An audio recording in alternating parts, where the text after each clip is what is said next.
Vamos falar de um conflito que, de fato, já começou há algum tempo, né? Há 3 anos e segue em andamento, a guerra na Ucrânia. O Volodymyr Zelensky, presidente da Ucrânia, foi aos Estados Unidos e pediu a Donald Trump mísseis Tomahawk para atacar a Rússia. Por enquanto, Trump está evitando se comprometer. É a terceira vez que o ucraniano vai à sede do governo dos Estados Unidos em Washington para negociar com Trump um possível acordo de paz que define a guerra na Ucrânia com a Rússia, que começou lá em fevereiro de 2022. Zelensky vem pressionando Trump a vender mísseis Tomahawk para Kiev. O armamento, um míssil guiado para ataques a longa distância e com alto grau de precisão, permitiria que as forças ucranianas realizassem ataques em alvos mais distantes do território russo.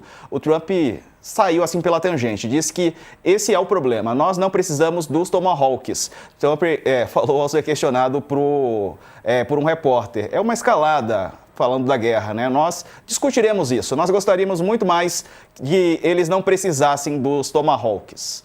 Foi o que disse o Trump, né? Não falou que sim nem que não, Carla. Diego, a gente está vendo, é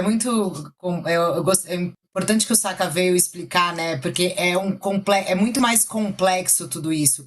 E o Trump, ele tem, por exemplo, se a gente lembrar na Assembleia da ONU, né, um dos destaques do discurso dele é ele acabei com guerras, acabei com guerras. Ele se equilibra entre acabar com guerras e incentivar as guerras, né?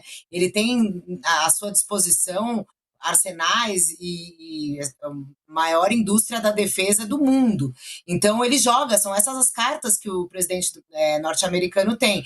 E é curioso, você falou desse encontro do Zelensky, a gente lembra outros encontros que o presidente Donald Trump teve com Zelensky, que houve constrangimento ali no Salão Oval. Então, assim, eu estava conversando com uma fonte esses dias falando assim, a gente está em outubro e a gente já viu desde a posse do Trump em janeiro uma quantidade de impactos, né, na geopolítica e nas relações entre os países envolvendo guerras, tarifaços, que são coisas muito mais complexas, né?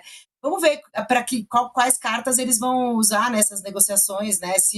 E, obviamente, o que a gente espera, né, como o Saka fala do Excel, de quem pensa em vidas e etc., o que a gente espera é que essas guerras cessem, né? Não é um noticiário agradável imaginar e continuar uma guerra que tem 3 anos, como você colocou, Diego. E ainda mais porque, né, tirando a questão ideológica, que muitas vezes acirra os ânimos nas redes sociais e na internet, no nosso chat também, a gente está falando sobre pessoas que estão vivendo, né, nesses países que estão em conflito.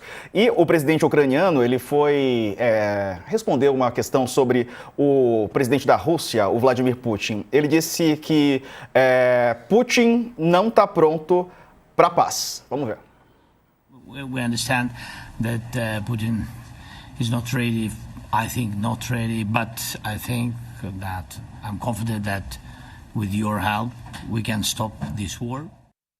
Corajoso Zelensky, né? Pedir ajuda publicamente ao Trump novamente, Dani. Na verdade, ele não tem outro caminho, outra opção, outra saída, né?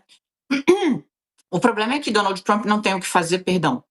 Donald Trump não tem muito o que fazer, porque se passa a armar a Ucrânia, perde as condições de se manter como mediador de um eventual acordo com a Rússia. Ele passou 2 horas no telefone ontem com Putin, salvo engano, né, Donald Trump. Então, numa conversa que foi confirmada e teve o teor ali mantido em segredo, né, mas foi confirmada pela Casa Branca. Então, se ele quer continuar sendo um mediador, ele não pode armar um dos lados dessa guerra. O Joe Biden vinha armando a Ucrânia para ajudar a defender o país. A questão é que Volodymyr Zelensky está ficando sem opções, né? Ele não tem como fazer frente ao poderio da Rússia. A Rússia tem territórios ali que, neste momento, hoje, conquistou a força, né?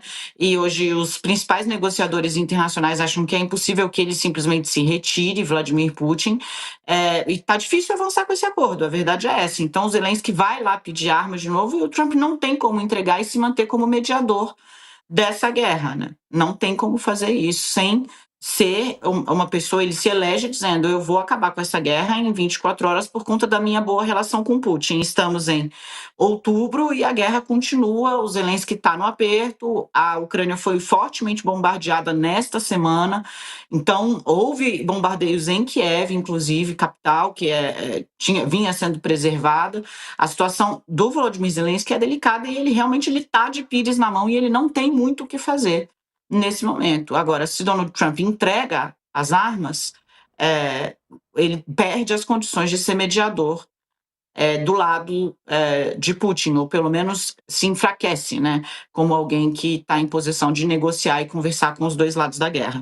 Boa, depois do intervalo, a Dani vai trazer a apuração, bastidores do encontro entre Marco Rubio e o Mauro Vieira, os chanceleres do Brasil e dos Estados Unidos que se encontraram ontem em Washington. Até já.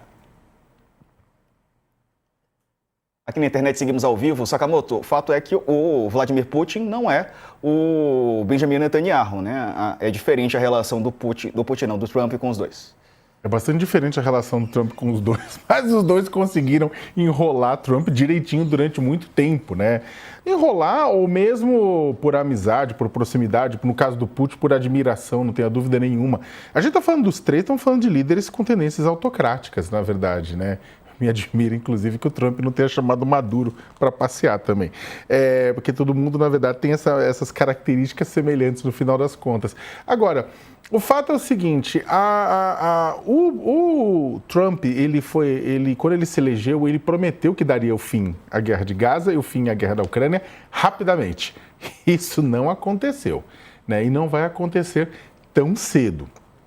O Zelensky já se ajoelhou, né? E isso que o Zelensky fez agora, ele aprendeu de não bater de frente com o Trump, de elogiar e falar, não, dependemos do senhor, é o senhor que vai fazer, é você. Sabe, os europeus aprenderam a puxar bastante o saco do Trump para tentar obter concessão dele no meio desse processo, porque o Trump é também guiado por vaidade.